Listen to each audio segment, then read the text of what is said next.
This game is very similar to Little Nightmares, which we did a video on by the way. You can see that down in the description. Cough. It's so similar in fact that you don't get told when you can move at the start of the game, or what the controls are exactly, like the start of Little Nightmares. I'm not sure if it's because it's been a while since I've played Little Nightmares, but I love the way the camera follows you in this game. You feel so much more immersed. When you run, it shakes more, and when you slow down, it's smooth. I realize that most other games do this, but because of the nature of the game, and the fact it's a platform game, it really brings you into the simulation that you are a kid on the run from something. Similarly to Little Nightmares, it's very much a learn as you die type of game. Not 5 minutes in, I got stuck on a bit where I kept dying as I was being chased but realized that all I had to do was hide for a few seconds and then keep running. I love the style of the game. It's gritty and lacks color, but in the way the developers have used it, it works well. It makes the buildings and surroundings that you pass through pop, as if they're all important to the story, which in games like this, the background is as much part of the story as the encounters are. The world is extremely interactive, so much so that you have to assume that everything is movable in order to solve puzzles. And speaking of puzzles, much like my South Park video, this game allows you to complete puzzles in different, and may I say unorthodox ways that mirror what is happening in this world. For example, there's this segment where you put a helmet on that's connected to something, and there are what seem like kids just behind you. Before you put the helmet on, they're slouched over like inactive husks from Mass Effect. But when you put the helmet on, you can control them and they come to life, but in a very puppeteer kind of way. These sections of the story further your emotions towards the other people in this world, as you don't want to have to control them, but you have to for your own progression in the story and safety. Timing is everything in this game, and they use it to make some levels really intense. Moments like this make your heart race and connect you more to the game. The game kind of acts like a well-timed music video, but in the sense that as you gradually progress, you hit these moments where the music and the situation build up to a crescendo, and then as you successfully evade whatever the build-up is, the game has this satisfying moment where you feel safe again, kind of like the opposite to a bass drop, whereas instead of there being more intense things happening, the tone and tempo completely drops, allowing you, your anxiety and heart rate to calm down a bit. The game then rewards you with some peaceful puzzles or some really nice scenery, but then, before you know it, the beat picks up again and the whole thing starts all over, but never gets boring. A good example of this is a section where there are these lights you have to avoid being spotted by. And in order to get to the next section, you have to open this metal hatch which takes forever to open, as you are a kid and it's heavy. The grate you have to open is in the light's path, so you're there like hurry up OMG, but then just in the nick of time you fall through the hatch and you have a moment to catch your breath. In other examples, the game helps you complete these sections by allowing your character to run faster. This could be the beginning of the beat starting, which tells the character that there is going to be a moment where you need to think on your feet. One thing that Little Nightmares didn't have was vehicles, which when added to certain levels of this game, is a really interesting way of making your way about and solving puzzles. It's like being at the start of the game again, where it doesn't tell you the controls and you have to figure out what the machine can do. Kind of like getting into the driver's seat of a car for the first time, but with no driving instructor. You don't sit in a submarine and then words flash saying, "This button does this, and this does that." You aimlessly push buttons until you accidentally release nukes to another country, causing World War III.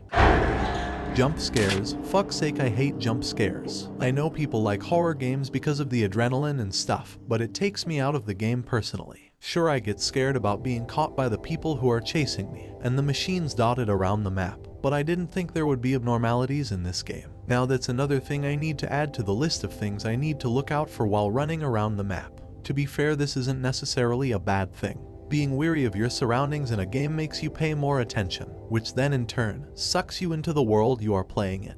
Going back to the backdrops of each level, there are certain scenes that make you feel so small, which is interesting, because you're playing a child who is small anyway. It's like they're trying to make you feel alone and vulnerable, just like the character is in the game. This world, and its history, is told through these backgrounds. You can only guess as to what has happened in this universe. The developers use this as an amazing tool, because there isn't really any main interaction in the game with others, and you don't get told directly that 10 years ago the government started this scheme where all kids were sent off for whatever reason. By the way, I just made that up, but you see what I mean. The scenery and interactions in the game make your mind wonder about the secrets of this world. where you came from, what your purpose is, etc. I was hoping as you explore the world you get given answers ... but the only answer that gets given is that there are no answers, just more questions. The world is this massive concrete jungle of a maze. It's practically a behemoth of a building.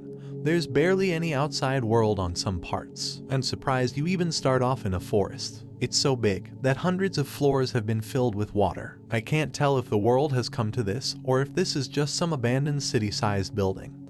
Or maybe this is the reason that kids, and people in general, are being captured by force to rebuild the world. But then why would they not want to do that voluntarily? Is the world a horrible place? Did humanity give up on itself? So many unanswered questions. Going briefly back to the controls of the game, it's nice to see when there is a moment when you need to be sneaky and not seen. The game forces you to crouch. I know in other games it can take you out a bit, as if you're running around in a mission.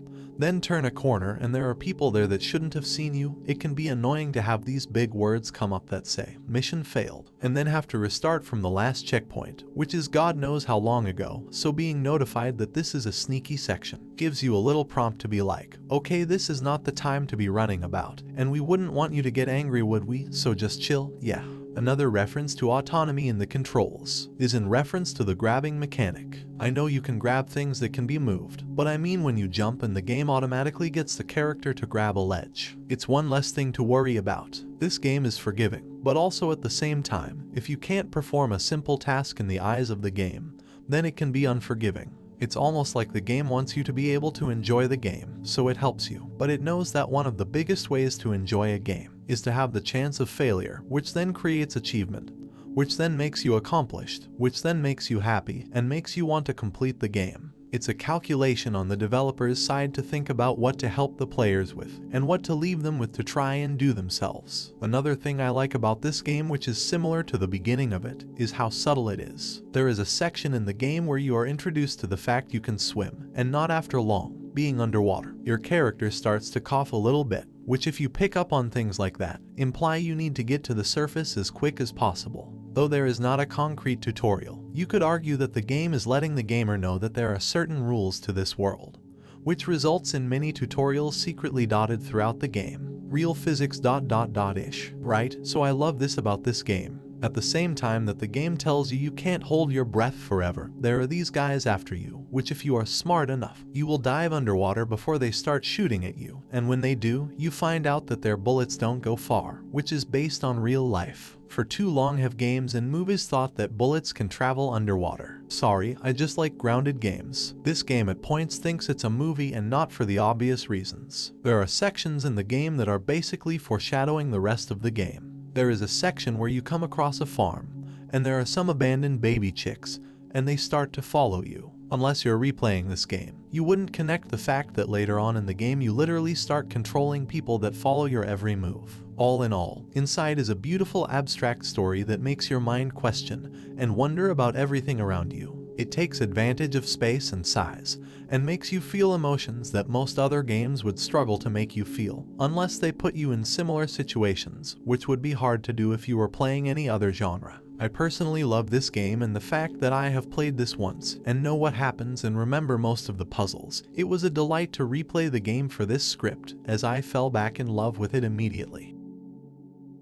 Hey everyone, this is that little bit at the end of the video where we talk to you informally about checking out our other videos and how many scripts Cameron has made blah blah blah. This time we're just going to leave it at thank you for watching our content and supporting our little side projects, and we'll try and keep up the momentum of these videos. See you next time.